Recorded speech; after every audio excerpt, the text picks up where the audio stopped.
조사 결과를 발표한 한일 위안부 합의 검토 태스크포스의 오태규 위원장이 직접 스튜디오에 지금 나와 계십니다. 어서 오십시오. 네, 네. 예, 방금 고석승 기자한테 질문했던 것으로 이어가겠습니다. 네네. 혹시 사전에 이것을 발표하면서 외교부 그리고 또 청와대 어느 쪽하고도 조율하신 바는 없습니까? 그러니까 발표 시점 같은 것을? 시점이요. 예. 시점은 저희들이 원래 TF를 출범할 당시에 연내에 발표를 목표로 한다 이렇게 밝힌 바가 있습니다. 아 그렇군요. 예.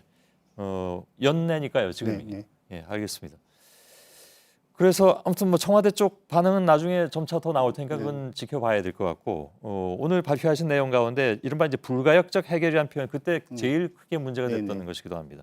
일본 쪽에서 그걸 끝까지 붙잡고 있는 상황이기도 했고 네. 그래서 이 표현은 근데 우리가 먼저 우리 정부 쪽에서 먼저 제안을 했는데 성격이 변질됐다는 얘기가 나왔습니다. 어떤 얘기입니까?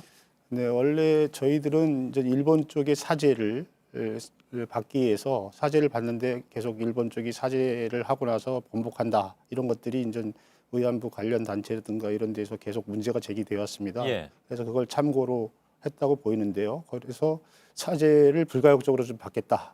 그래서 일본의 내각의 결정을 받는 사죄를 받아내는 걸 목표로 하고 요청을 했습니다. 예. 그런데 결국은 마지막에는 해결의 불가역이 되어버렸죠. 예.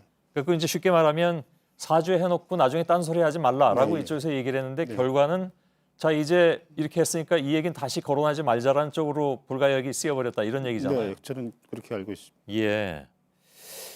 전혀 엉뚱한 방향으로 이제 흘러갔다 이런 얘기로도 들리는데 아무튼 알겠습니다. 오늘 발표 때도 강조를 하셨지만 일본은 법적 책임이란 용어 대신 그냥 책임이란 표현을 썼습니다. 네. 그것도 이제 일본 정부 요구를 그대로 들어준 것이라고요.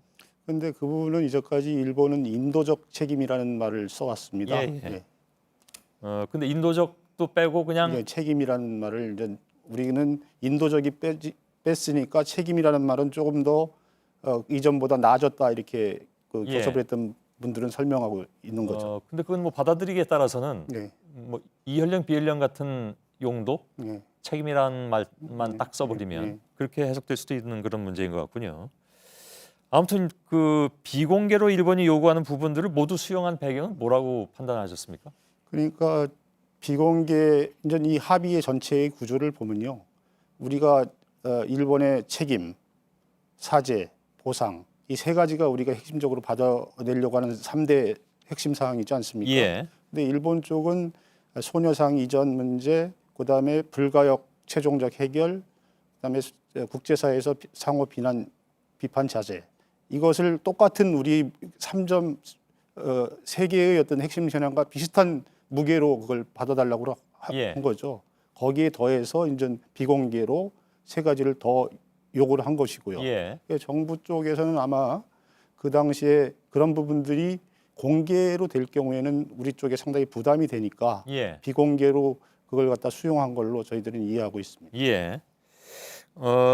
여기도 이제 국정원이 등장을 합니다. 이병기 당시 국정원장이 협상을 주도했다고 하니까 뭐 아무튼 요즘 흔히 하는 말로 국정원이 정말 열일을 한 것 같습니다. 여기저기 다 지금 개입이 되어 있으니까. 그런데 왜 그러면 국정원장이 나섰느냐 하는 문제가 남습니다.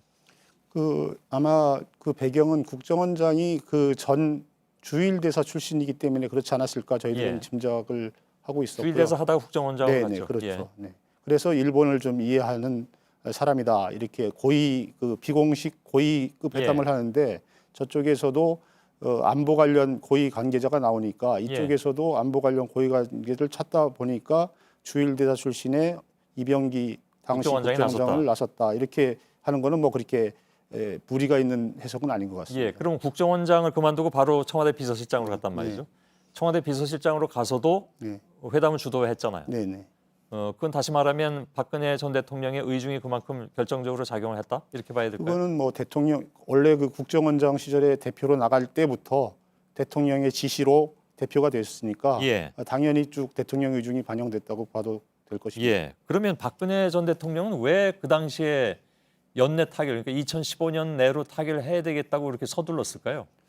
글쎄 그 부분은 그 제가 보면은 박근혜 대통령은 처음에 계속 그 위안부 문제가 해결되지 않으면은 정상회담도 할 수 없다. 그다음에 한일 관계 전반을 위안부 문제에 이렇게 꽁꽁 묶어 갖고 있었습니다. 그런데 국제 정세로 보면은 우리가 그 일본하고 사이좋게 지나지 않으면 안 되겠다라는 어떤 그런 안팎의 예. 상당한 압력이 있었다고 보이고요. 그러다 보니까 빨리 해결하겠다는 마음이 있었고 예. 그 계기를 이제 한일 협정 50주년 기념 그 1965년에 했으니까. 예. 그 해에 잡았던 걸로 저희들은 이해하고 있습니다.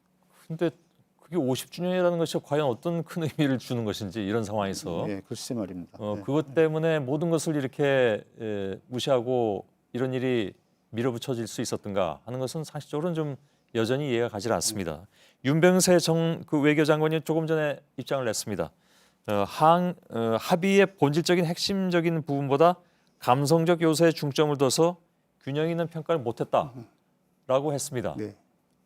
책임자였던 오 위원장께서는 뭐라고 반론하시겠습니까? 제가 볼 때는 그거는 관점의 차이, 해석의 차이가 있는 것 같은데요. 예. 저희들이 그 TF 작업을 한 결과는 일본 쪽은 그 소녀상 문제라든가 해외에서의 어떤 상호 비판 자제 예, 이런 부분이 우리의 어떤 그 일본의 정부의 책임 사죄 보상과 같은 비중으로 핵심적인 요구 사항이라고 말하고 있습니다. 예, 그렇기 때문에 그것이 하나가 핵심이고 하나가 부수가 아니고 어떻게 보면 두 개 다 핵심이었던 거죠. 예. 네, 그런 식으로 하니까 결국 이것을 막교하는 형태로 합의가 안 되면은 합의가 아마 안 됐을 겁니다. 예, 예, 그렇게 협상이 진행됐습니다. 예.